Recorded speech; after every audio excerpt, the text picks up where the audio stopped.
હવે આપણે હોળી ગઈ હતી ને હમણાં, તો તમે ત્યાં આવી રીતે હોળી બધે પ્રગટાવે ત્યાં ગયા તા બધે રાત્રે શું કરે તો કે આવી રીતે હોળી માતા બનાવ્યા હોય ત્યાં રાત્રે હોળીને પ્રગટાવે. શું કર્યું કહેવાય? તો ત્યાં આપણે પ્રગટાવે ત્યાં દર્શન કરવા જવાનું. શું કરવા જવાનું? દર્શન. તો દર્શન કરવા જાય તો આપણે શું શું ઘરેથી લઈ જવાનો? એક પાણીનો ભરેલો કળશ લઈ જવાનો. શું? પાણીનો ભરેલો કળશ, પછી ધાણી, ખજૂર, દાળિયા, પછી શ્રીફળ લઈ જવાનું. શું લઈ જવાનું? શ્રીફળ લઈને ત્યાં દર્શન કરવા જવાનું. કેવી રીતે દર્શન કરવાના હોય તો કે આની ફરતે શું કરવાનો? આટો ગોળ ફેરવાનો. પાણીનો આપણે ભરેલો કળશ લઈ ગયો હોય ને તો એ આની ફરતે આસ્તા જો ફર. કેવી રીતે ફરી દીધું? જો આસ્તા આખો આટો ફરશે. ફર. આવી રીતે આખો આટો ફરવાનો અને પછી આમ દર્શન કરવાના. અને પછી આપણા મમ્મી જે લાવ્યા હોય ખજૂર ધાણી એને આવી રીતે આમાં શું કરવાના? આગળથી ઘા કરવાના. ખજૂર, ધાણી, પછી દાળિયા અને શ્રીફળ નાખવાનું. શું નાખવાનું?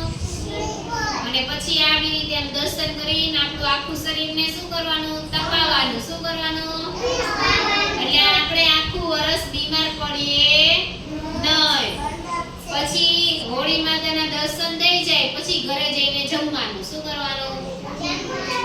જમવાનું. પછી બીજે દિવસે શું આવે? હોળીને બીજે દિવસે તમે બધાએ શું કર્યું? બીજે દિવસે ધૂળેટી રહીમાં તો બીજે દિવસે બધાએ ધૂળેટીમાં શેનાથી રમવાનું હોય? કલરથી, પિચકારી, પાણી, ફુગાથી. ગણેશ ફુગા ભર્યા હોય પાણીના એ બધાને ફોડવાના. બધાને હેપી હોલી એમ કહ્યું હતું ને. અને પિચકારી ભરીને બધાને પિચકારી ઉડાડી હતી. હોળીના તહેવારમાં આવી રીતે આપણે કરવાનું હોય. ભક્ત પ્રહલાદ હતો ને, પ્રહલાદ નામનો એક છોકરો હતો. શું હતો? છોકરો હતો. ઈ હે ને બહુ ભગવાનનું નામ લેતો હતો.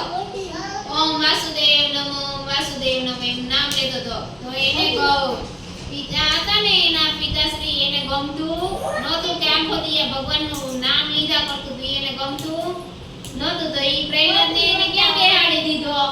આવી રીતે અગ્નિ કરીને એમાં બેહાડી દીધો તો પ્રહલાદ. તો અગ્નિ ઉપર આ હોળી માતા આવ્યા. કોણ આવ્યું? હોળી માતાએ છે ને પોતાના ખોળામાં પ્રહલાદને બેહાડી દીધો. પછી એના પપ્પાએ પ્રગટાવ્યું ને તો એ પ્રહલાદને કઈ થયું નહીં. કારણ કે હોળી માતાએ એને શું કર્યો? બચાવી લીધો તો. એને કઈ ખાવા દીધું નહીં. પ્રહલાદની રક્ષા કરી હતી.